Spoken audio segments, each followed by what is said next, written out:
So find a comfortable position and take some time to let the body settle.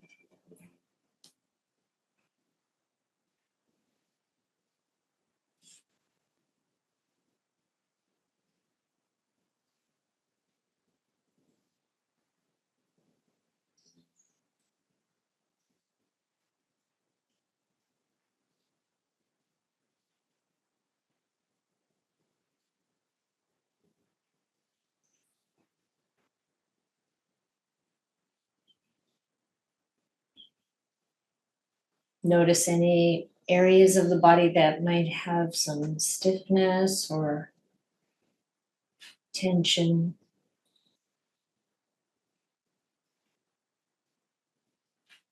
And just invite them to let go, relax.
And let the mind turn inwards.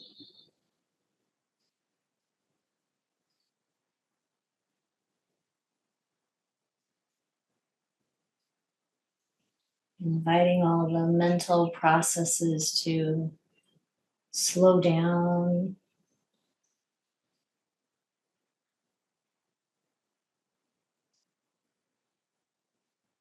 Kindly encouraging the mind to become more quiet along with the body.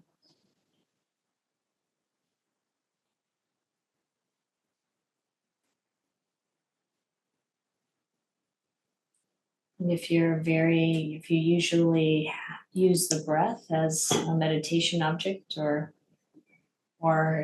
an alternate meditation object, you might find that putting attention on the breath actually brings calm. Feels like almost automatically, but actually it's because of long conditioning. And it's like we know that place of rest inside.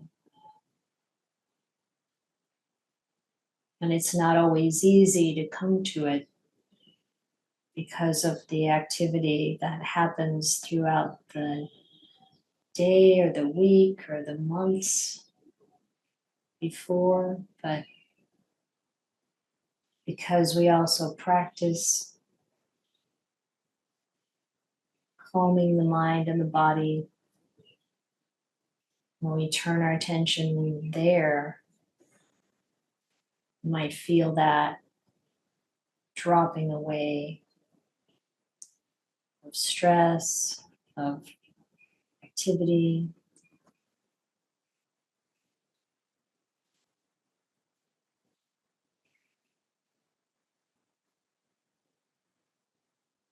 And with each breath, letting go a little bit more.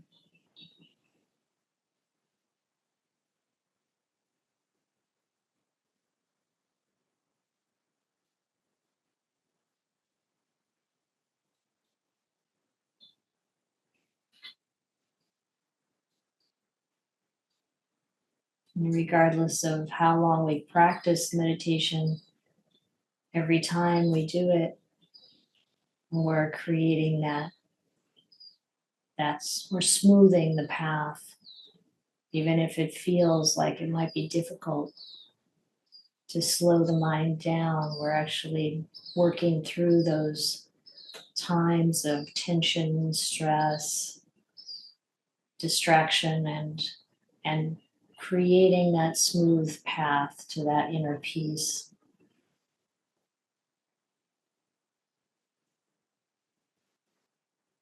So we want to appreciate the practice and our efforts in sitting or using whatever posture to meditate, that each time, regardless of what's happening, we're still putting in the effort to make that smooth path available.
And if we think of this as a path we're creating, as a way in from our normal consciousness to a state of consciousness, bright awareness, mindfulness, and stillness, like this space, this environment of stillness inside.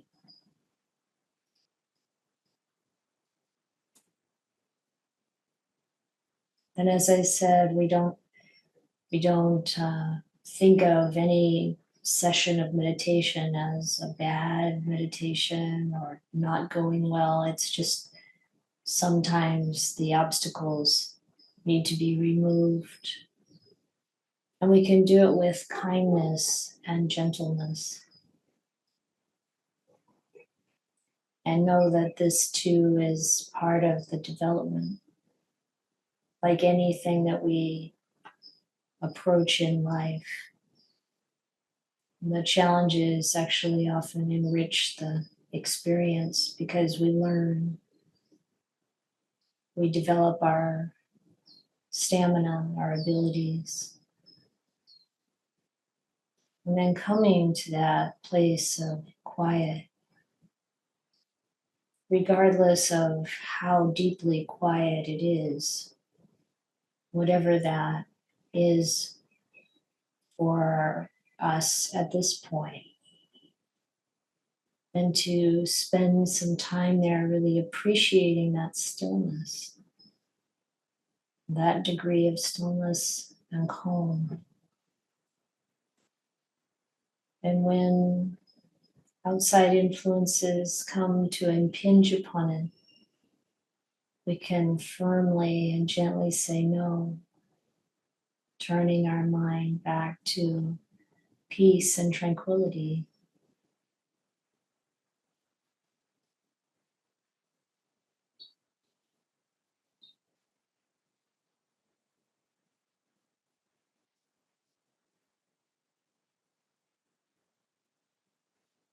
Or sometimes not even saying no, just putting our attention on what's beautiful, peaceful, calming, thoughts of inspiration of in the Buddha, the Dhamma, the Sangha. What really lifts up the mind, the heart. Noticing any sensations of joy and happiness.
We're going to end the meditation in a few minutes, but we can take this time to bring up some thoughts of gratitude.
I'm not sure if anyone can hear that bell. It might just sound like a thud. I don't know. It's quite loud. Oh, was it? Sorry. Scared me. Oops. I want to share some thoughts and two short suttas with you this morning, or afternoon or evening, depending on where you are. And I chose these because of some of the news in the United States this past week, and you'll probably get a sense of why in a minute.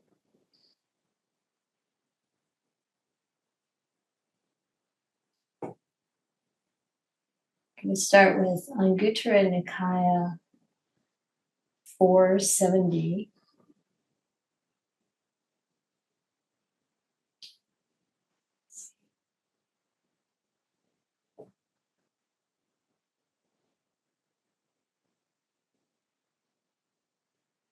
And it's called Unprincipled.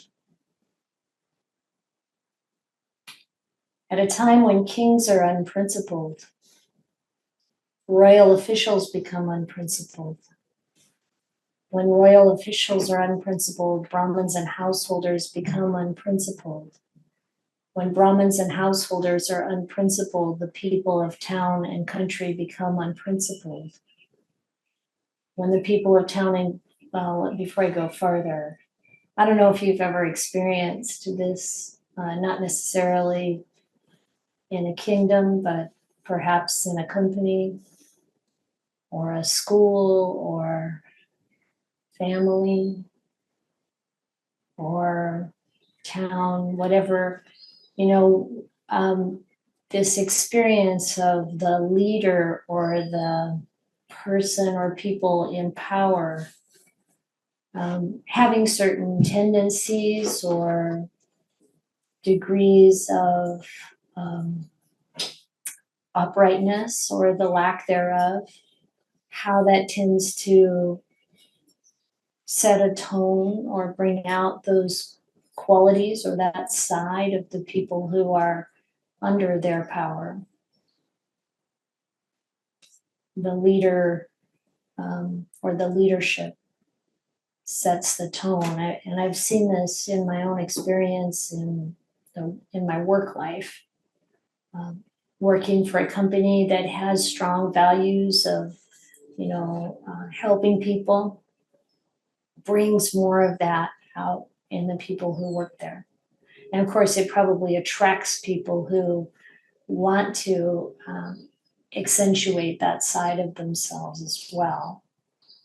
But also, without realizing it, joining a company where the leadership is unprincipled, or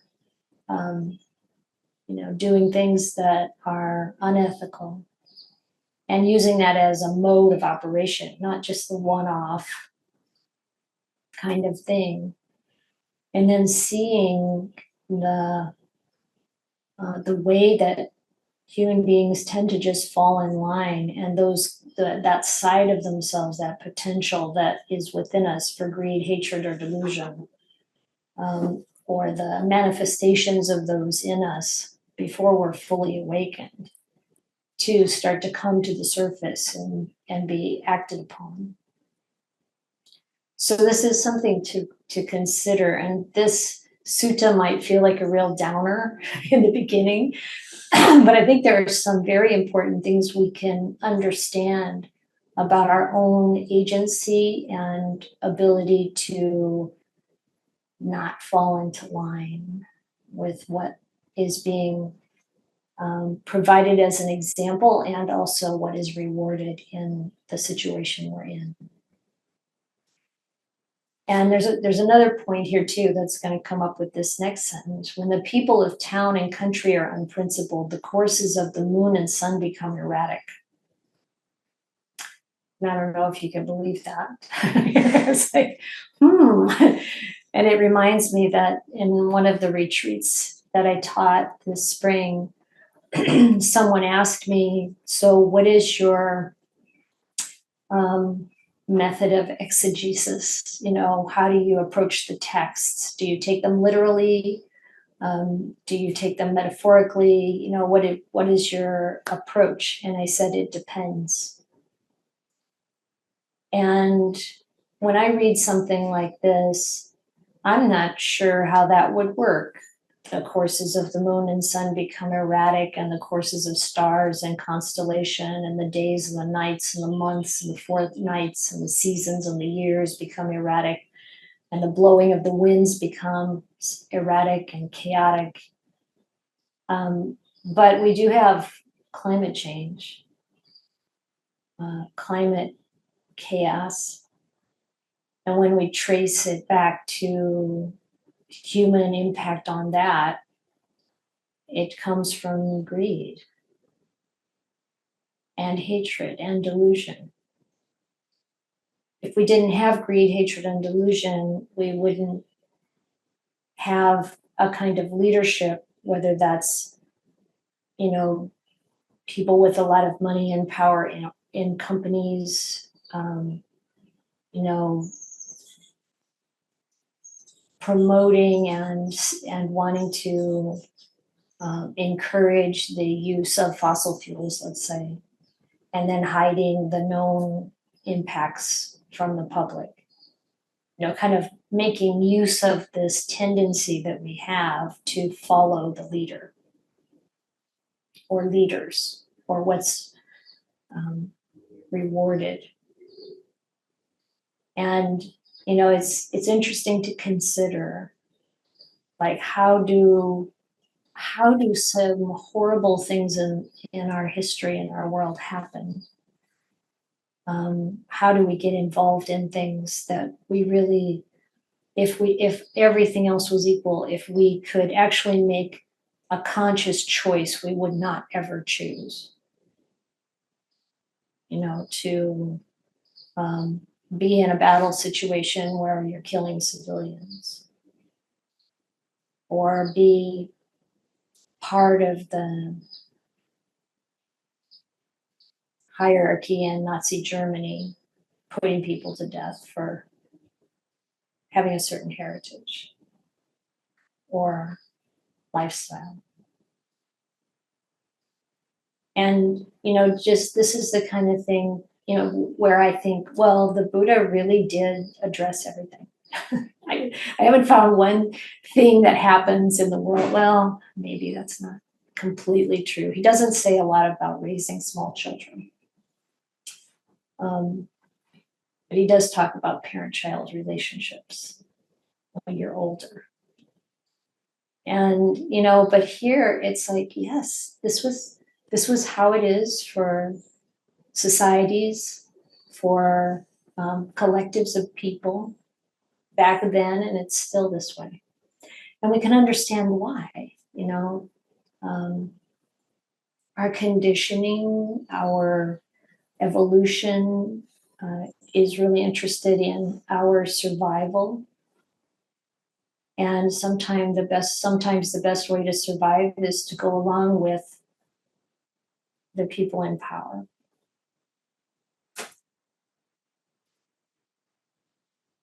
The deities are angered. I don't know if they're angry or not, but that sounds like something very much out of the ancient mythology, right? Gods are angry, we have to appease them and then it'll rain. But I actually do take as fact that there are devas, deities, and I think it's very most likely they could be displeased. We've seen a lot of examples of that in the suttas. I feel like I can really relate to that possibility of being displeased or disappointed or wanting something better with regard to the choices that get made. And the heavens don't provide enough rain and the crops ripen erratically. And when people eat crops that have ripened erratically, they become short-lived, ugly, weak, and sickly. So far not so uplifting, I get it. There's the other side. At a time when kings are principled, royal officials become principled. So this is what we're doing with our practice, becoming more principled. Brahmins and householders, people of town and country become principled. When the people of town and country become principled, the courses of sun and moon become regular. Another way I look at this is sometimes things can get so chaotic that it feels like the whole universe is turned upside down. Things are not regular. Things are not consistent. Things are not providing safety. The days and nights, the months and the fortnights, the seasons and years become regular. The blowing of the winds become regular and orderly, and the deities are not angered. The heavens provide plenty of rain, and when the heavens provide plenty of rain, the crops ripen well. When people eat crops that have ripened well, they become long-lived, beautiful, strong, and healthy. Those 4 words are actually often in the chants that we do for blessings, for, like at the mealtime. And it's like long life and beauty, a spiritual strength, health in the practice. And then there are these verses. When cattle ford a river, if the bull goes off course, they all go off course because their leader is off course. So it is for humans. When the one deemed chief behaves badly, what do you expect the rest to do? The whole country sleeps badly when the king is unprincipled. I can relate to that. When cattle ford a river, if the bull goes straight, they all go straight because their leader is straight. I like that kind of way that we use straight or crooked, like it's a physical kind of thing you can imagine in your mind or see, going straight or going crooked. And then for our uprightness, for our moral, kind of trajectory also. Is it straight?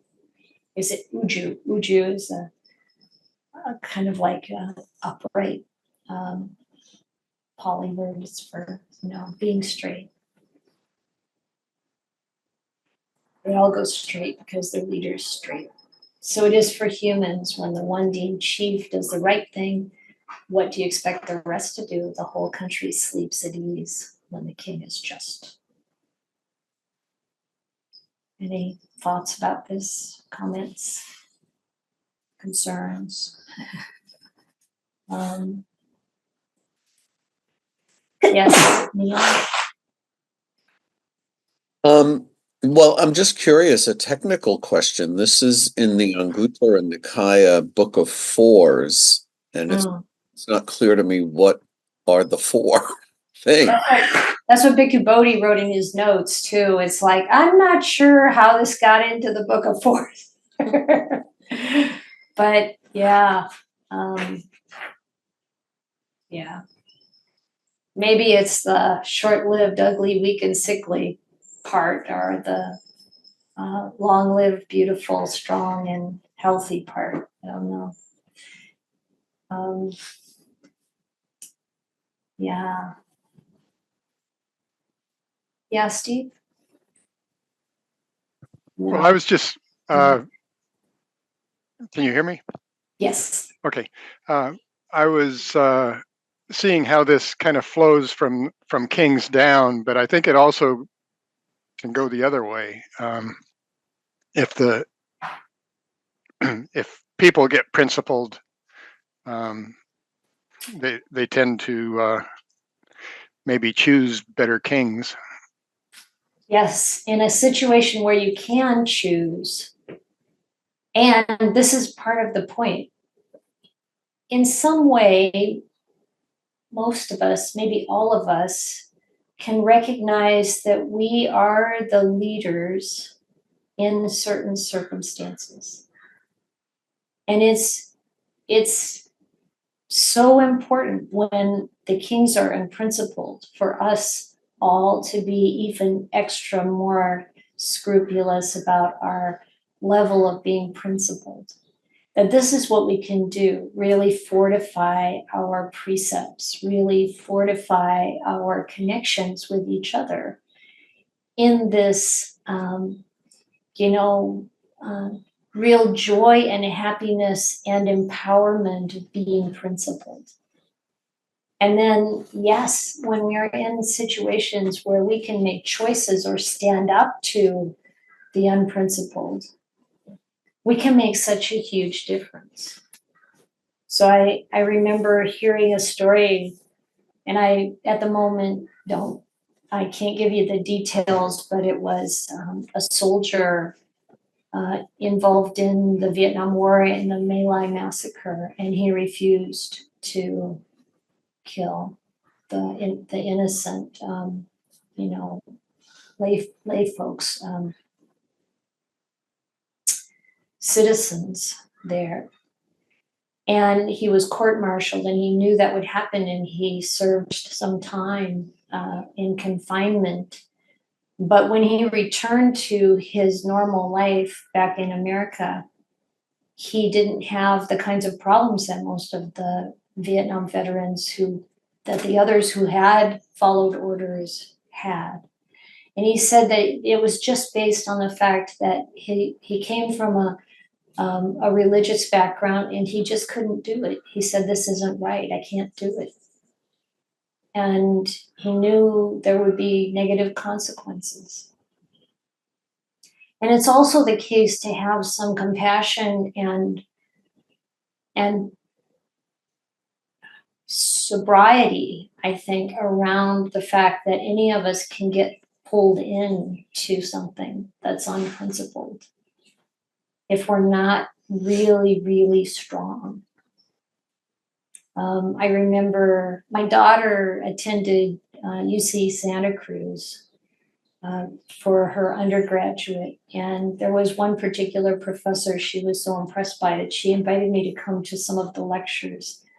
And one of the lectures was about the psychology. She was majoring in psychology, was around the psychology of the humanistic psychology kind of area of study and practice. And how my recollection, I'm not a psychologist or a historian or anything around this, but my recollection of what he said was that humanistic psychology really grew out of the post-World War II era, trying to understand how, you might say, ordinary people could get pulled into the kinds of activities that people had done in Nazi Germany, and to recognize that this is through some of their psychological testing, that this is a normal thing that can happen to people, that you're willing to give shocks to someone just because you're told to do it. And you have some discomfort at first, but you kind of get over it. And then, there was, he was telling a story about asking a whole group, like he had like 200 students at this lecture. And he was referring back to a different time of asking if anyone felt like they would, could be pulled into something like that. And nobody, there was one person who raised his hand, and it was because, and then he shared that he had been in the service and had been pulled into following orders to do things he would not want to do on an ordinary basis. And so to really be aware that this is so powerful to kind of smooth off the edges of conscience in situations where it feels like this is where everybody is going and you go along with it, and to prepare ourselves. I can remember my early visits to Thailand, talking with the young monks, and there's always kind of this thought, well, what if what happened to Tibet happens to Thailand? And, really they're talking about it's not worth our life to go against our precepts. But we have to kind of prepare ourselves in that way, like just to really think through those things. And to really reflect on the beauty and the power that is in keeping our principles. And like Steve said, in some situations we have some real influence, and in others maybe not so much. So having some compassion for what people might choose, and still being very clear about what we can do, and preparing ourselves in a certain sense psychologically. It's like our preparation for dying. The Buddha wanted us to reflect on the impermanence of the body every breath, actually. And so, it's like these are the kinds of things that can help to bring a certain level of strength and security, even when we feel like things are insecure around us.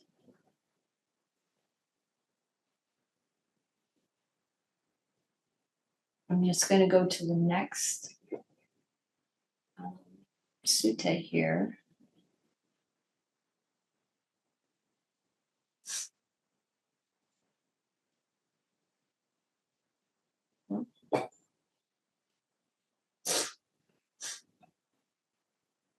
If I can, there it is. Okay. About Kavesi. Now, one time the Buddha was wandering in the land of the coastlands, together with a large sangha of mendicants. While traveling along the road, the Buddha saw a large sal tree grove in a certain spot. And he left the road and went to the grove and plunged deep into it. And at a certain spot, he smiled. Then Venerable Ananda thought, what is the cause? What is the reason why the Buddha smiled? Realized ones do not smile for no reason. So that's a translation for Tathagatas. Don't just smile for no reason. So Venerable Ananda said to the Buddha, why did you smile? Tathagatas don't smile for no reason. And then the Buddha says, once upon a time, I don't know, that phrase always catches me a little, brings up other things for me, but there was a time, Ananda, when there was a city in this spot that was successful, prosperous, populous, full of people. And Kassapa, a blessed one, a perfected one, a fully awakened Buddha, lived supported by that city. He had a lay follower called Gavesi who had not fulfilled all the precepts. And the 500 lay followers who were taught and advised by Gavesi also had not fulfilled all the precepts. So 500 means a lot. There were a lot of lay followers following this teacher who was not being entirely, on board with the precepts. So then this teacher, Gavesi, thought, I'm the helper, leader, and advisor of these many lay followers, and yet neither I nor they have fulfilled the precepts. We're the same. I'm in no way better. So let me do better. Then Gavesi went to those 500 lay followers and he said to them, from this day forth, may the venerables, this is kind of interesting because usually we think of venerables as being related to monastics, but it was also used here for lay people too, like you respectable people, remember me as one who has fulfilled the precepts. And of course, he wasn't just saying it, he did it. And then the 500 followers thought, whoa, the Venerable Gavesi is our helper, leader, and advisor, and now he will fulfill the precepts, and why don't we do the same thing? And so they went to Gavesi and they said, from this day forward, may Venerable Gavesi remember these 500 lay followers as having fulfilled the precepts. So everybody really stepped up and started to keep the 5 precepts. Then Gavesi thought, I'm the helper, leader, and advisor of these 500 lay followers, and both I and they have fulfilled the precepts. We're the same. I'm in no way better. So let me do better. So then Gavesi went to those 500 lay followers and said, from this day forth, may the venerables remember me as one who's celibate, set apart, avoiding the vulgar act of sex.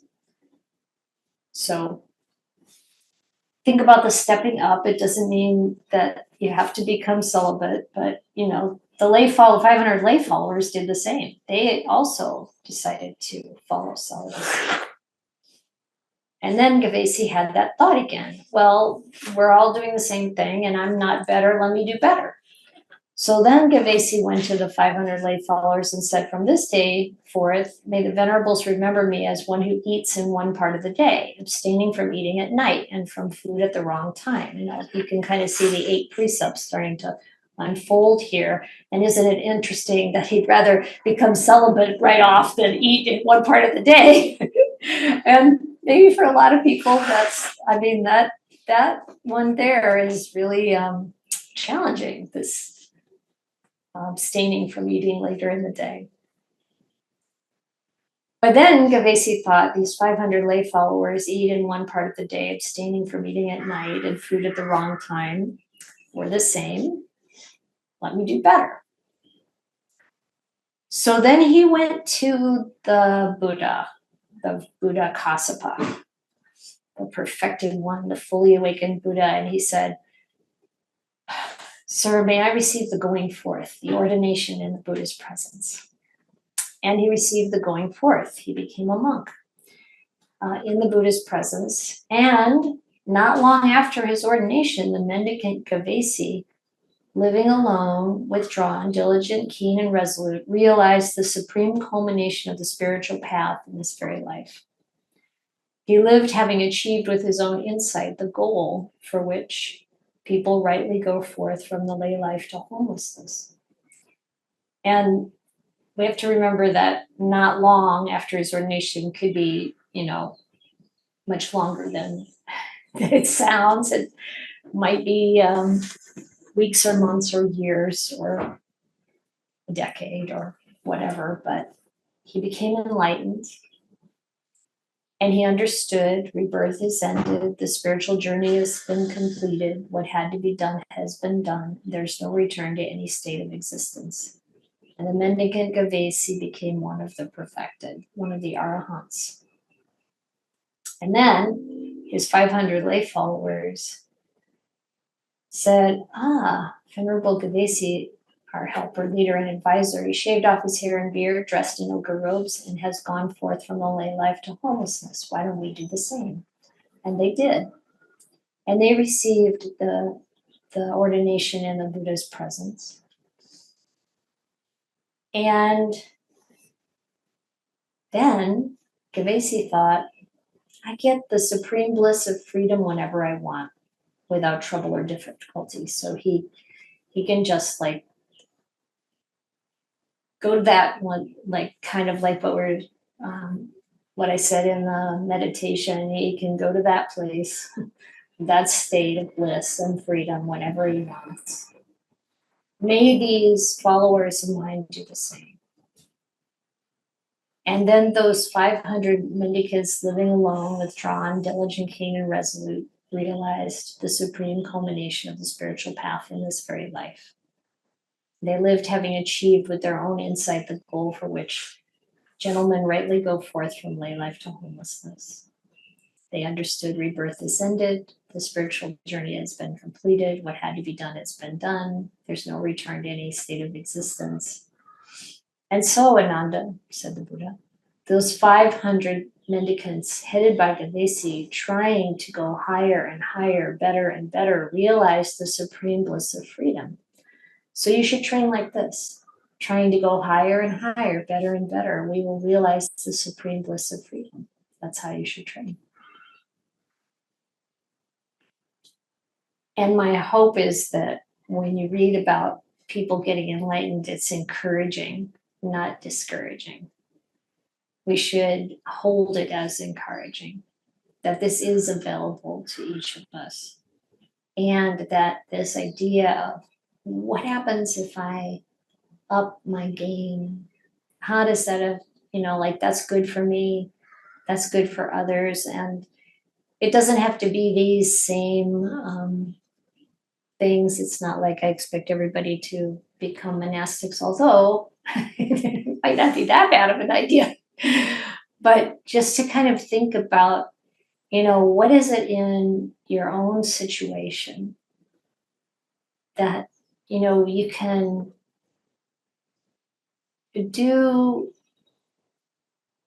And I think a lot of you who are, present today, you're doing this already, but this to encourage and to reflect on how important and good that is, how your purification of your bodily conduct and verbal conduct and mental conduct is so important, and how it really helps not just yourself, but also others. And that this is, particularly important in times where it's not showing up so much in the world, where there's, a feeling sometimes from what's happening that, things are slip sliding the wrong way. It's much more, like it gives us a chance to reflect on how important it is that we hold firm and step higher if we can. And of course, we have to make sure we're doing that with wisdom and not in some way that's kind of I don't want to say harming or, overly stringent or strident.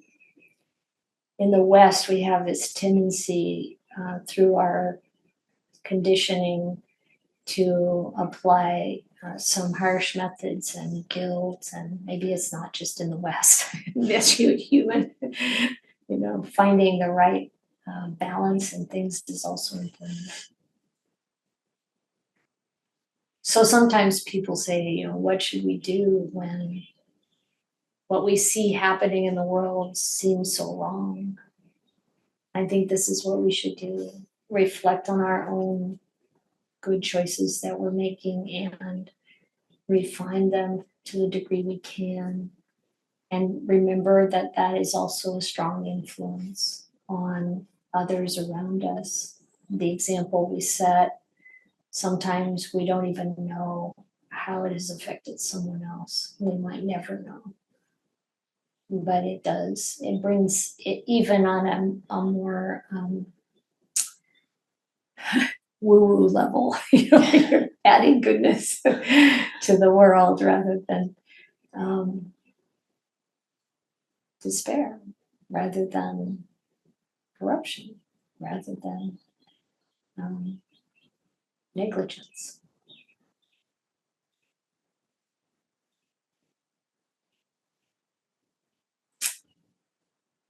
Any thoughts or examples?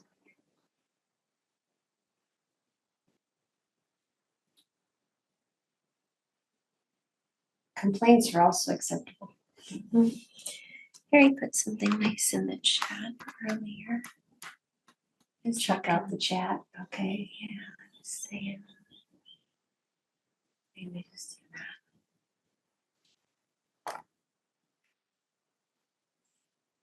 that. Even us senior engineers and a team warned by our manager to be careful about our speech and actions because the junior ones will look up to us and copy us. Yep. And we all get into these situations, even just living in a neighborhood. How you act towards your neighbors matters, and how you conduct yourself matters. Did I ever come back to you, Martin? No, I'm but sorry. it wasn't a bit. I felt like the question was almost became at some point, but I can still ask. Please. It seemed like the sutta was a little bit simplistic. On, I can think of countries where the kings are not good, but there's still a lot of good things happening. Yeah. Could you hear Martin? No, he said it seemed like this first sutta was a bit simplistic. Like you can think of countries where the leaders are not good, but there are a lot of good things happening, good people, good things happening. And yes, I think it's always true. And you can kind of see sometimes in history, you can see where there's a shift in the balance where people tend to be more in line with that unprincipled leadership. And also there's going to be some number of people who really stand up to it, and their principledness becomes stronger. And this is, kind of what I think we need to encourage, obviously. But of course, that's true. I think this is another thing to think about as you read the suttas. You don't have to take everything literally, of course. You really see how it applies and what you've experienced in your own, sort of life. Like where do you see this happening? Dig deeper into it and see what the meaning really can be to encourage our own practice. Maybe it's like this is like a general principle, but not saying that there aren't exceptions. Like this sutta and others too. It could be like, in general, this happens. Doesn't mean always. It's true of a lot of other suttas where the Buddha will say, there are these 11 benefits from practicing metta. And it should be read more like this can happen, this does happen, but it doesn't always happen. There's other balancing factors. There are other, other causes and conditions that blend in. So instead of thinking of things in a rigid way, as you read in the suttas, try to get a broader scope on it. And a lot of times that comes from reading other suttas where he'll say something a little bit differently, and then you start to see, there's a fuller picture here that's much more realistic and applicable, and I can start to learn what the underlying principles are. And this is why karma is so hard to sort out, because of all the different factors that come together to produce the vipaka karma, the result. Cynthia? Thank you. connect so much with the first one. Well, I mean, I could connect with it in terms of what's happening in the country, but I've reflected a lot on that, kind of the idea of what can I do to up my game. And partly because for various reasons in my life, like I haven't been able to do a lot of dedicated retreat practice. And now I can't do it at all, at least outside my home. And so I keep looking at, okay, what can I do in my life to live more in accordance with the Dhamma, to live more of how a monastic would live. And so I've had various ways of kind of building that into my daily life. But the latest thing that I've been thinking about is it's a sutta that I think you referred to a few times ago, and I don't remember the sutta, but it was something about the Buddha is visiting a group of monks and asking them, how do they get along? How are they getting along? And one of them says, we get along great. And he says, how do you do that? And the part that stuck with me is the thing about if I have a disagreement or I have a preference about something, why don't I just put aside my preference and go with the other person's preference? And so I've been practicing that with my wife. And it's like, not big things, but it's like, how can I let go, if there's something that she'd rather do one way and I'd rather do it. It's like, well, maybe I can just let that go and allow her preferences. And I think it's also it's a way of letting go of self. It's like, instead of being so stuck to my way that I want to do it. So anyway, it's just like a thing that's popped up about how can I practice more fully in my daily life. Yes, beautiful example. And how does it feel when you do it? It's lovely. It's lovely. Yeah, I can do that. It's, makes her happy. And sometimes she doesn't even realize I'm doing it. But internally, it's like, yeah. Yeah. Yes. Yeah, it's beautiful. And that's exactly the kind of thing I mean. It's not like we have to do some grand, like anything, but these things make such a difference. And that experience of, oh, when I let go of my preference, I feel better. And that's because I think it is the idea that the sense of self gets, calmed down a bit. Yeah. And if we're like, no, I want my way, the sense of self builds up, strengthens, and it's miserable feeling. Yeah. Yeah. It's such a beautiful example. Thank you, Cynthia. And I just wanted to say, when you were talking about we don't have to do big things, that I have a little saying on my bulletin board. It's from Mother Teresa, who says, we cannot do great things. We can only do small things with great love. Just like the little things are really important. They are really important. And we might think, well, purifying my mind, this is so internal, this is only about me or something, but it's not. And it's not a small thing to change an old habit. It's really powerful, actually. And it continues. The person who got in touch with us this morning to offer the food here wanted to talk about getting their advanced directives in order. And they're using a form from Kaiser, which is very detailed. They're asking all these questions about, like, how long would you want to be on life support if there wasn't much chance you're going to come out of that? And, all these kinds of things. And so they wanted to talk about, like how to look at this and what to think about it. And what it came down to was really thinking about how this body isn't ours anyway. This is not self. The body is going to die, but the mind continues as long as we are, it continues. It maybe by then at complete rest in nibbana, but maybe not. Maybe it continues to another rebirth. But that's the thing to remember. I mean, this is going to last. we change those habits now. We've learned that it's much more peaceful and enjoyable and much more of a relief to let go of those preferences. Unless, of course, they matter. If it's a moral issue, if it's, then it matters to hold firm. It's like to just even learn how to make that distinction is a big deal. Yeah, thank you. Paula? Hi.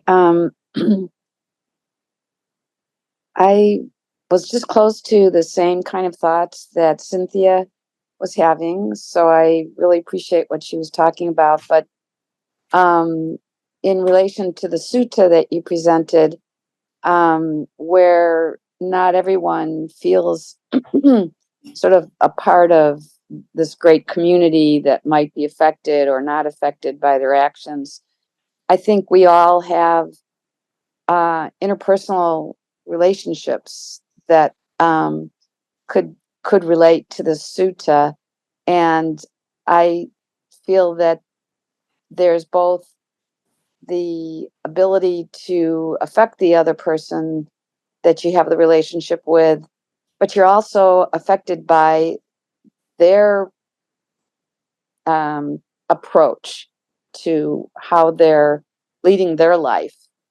And so in the same way, you have to determine really what you want and how you want to lead your life, and then go with that. So just some thoughts. Yeah, that's important. And recognizing again, like, that's enough, like just whatever our life includes, being able to act. And I want to say it's not even like, how do I want to live my life? I want to live my life according to Dhamma. And so is this in accordance with Dhamma or not? And then another thing that came to mind as you were talking is the Buddha, again and again, putting in this point, oftentimes at the end of talking about, upping our game, doing better, recognizing what's in accordance with Dhamma, what isn't, and not following what isn't and doing what is, and then not puffing ourselves up and disparaging others on account of that. So like that gotcha that the ego puts in about, well, I'm living according this, what I'm choosing is in accordance with Dhamma, and those other people, they're not doing the right things. Can be this kind of, the ego can want to appropriate that, and to not. And so there's a sutta. Did we just talk about this one on Wednesday, where the Buddha at the end says, so, and then, if you are, being confronted by, oh, are you the one that set the example for all these people to do the right thing? And then he said the answer should be, I encountered the Buddha, I learned about the Dhamma, and it's the Dhamma that's doing it. Like, don't take that on like, oh yeah, I'm the one who, doing so good. It's like really, the more we do that, it's like that same feeling that I think Cynthia was experiencing about letting go of our preferences. We're letting go of that ego sense. Like if we're really just sharing Dhamma, if we're really just living by the Dhamma and we give the credit to that, then we're really on the right track, and we don't have the anxiety and the sense of self puffing up, And I'm not suggesting at all that you're talking about that. I'm not saying this because I think you would fall into that at all. It's not that. It's just that this is what the Buddha keeps reminding us, because it's such a slippery slope, or the ego is just so tenacious in appropriating for itself anything it can get hold of. No, I think we can all fall into that. And I certainly appreciate you bringing that up, because that happens to me. And so it's kind of a nice addition to what I was saying, and I do appreciate it. Thank you. Yeah, the mind can go that way in a nanosecond. And then we have to like our mindfulness is pretty good, then we can catch it and go, we're not doing that. And this also, it's so important that we have compassion, and not in a way of looking down on other people's choices, because we've made those same wrong choices ourselves so many times, and wrong in that it leads to more suffering. So what's wholesome is what leads to peace and happiness, and what's unwholesome leads to dukkha, to misery, to stress, to harm. And to see that a choice I've made in the past led to harm, not to dwell on it, but to learn from it, and to also have understanding and equanimity and compassion around watching that unfold in others. Always wishing, like Gavesi at the end, always wishing that everyone learns from whatever is happening and can move forward and see what's really going to bring them true gratification, true happiness. Good stuff. Yeah. Thank you, Paula. I have a question about letting go of our preferences. Mhm. So you said that if it's immoral, then we should push back. But otherwise, we should try to let go of our preferences. But there's also cases where it's not immoral, but there's some other reason that we think it's not good, like it would lose money, or it's unsafe, or it's unwholesome. Mm-hmm. I feel like that's more than a preference, though. Yeah. There's That's like a not principle just behind this it. is It's what not I a want. yeah. Sorry. But if it's like a slippery slope. Maybe like this one thing is like slightly more expensive, so we don't want to do it. Mm-hmm. But that's kind of a principle. Like you want to be frugal and careful with your money. It's not just like, oh, ranch or balsamic vinegar dressing. It has some like reason behind it. So yeah. Get over the dressing, save your money, like yeah. I don't know. I don't know if you could hear all that out there, but it was around things that go beyond preferences, like, oh, what if there has to be this decision about spending some money or something, and you don't want to do it because it's going to cost more money and that wouldn't be the best thing, or some other reasons, not just, and probably heard what Ayya was saying, it's like there's still more to it than preference.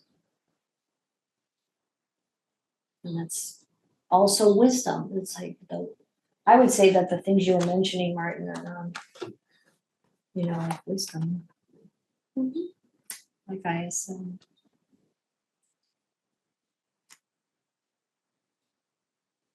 It's a good point, though. Mm-hmm. What is preference and what is not just preference? Yeah, and the sutta that Cynthia was citing was Anuruddha and Nandya and Kimbala living together in harmony. And there are a couple of suttas in the middle length discourses where this is happening, and the Buddha comes to them after the other group in Kosambi of monks fighting with each other over their principles, except that it's not really very principled at that point, and they're fighting about it. So it's certainly they wouldn't just let go of something that actually is, better for the group, I think, kind of thing.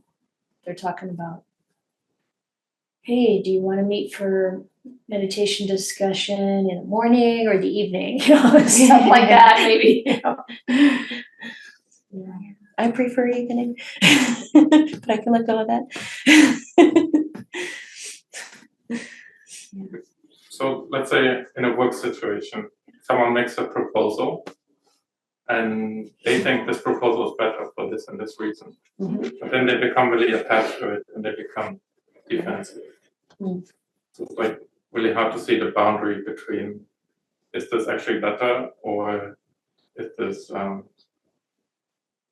just attachment? Yeah, I think it's something we need to learn how to feel. You can feel it when the ego is activated to a point where you're holding on to this beyond its actual worth. But it is very much requires discernment.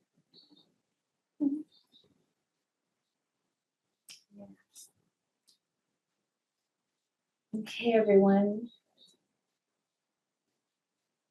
As always, thank you for your practice. It's very wonderful to know that you're working to live by the Dhamma.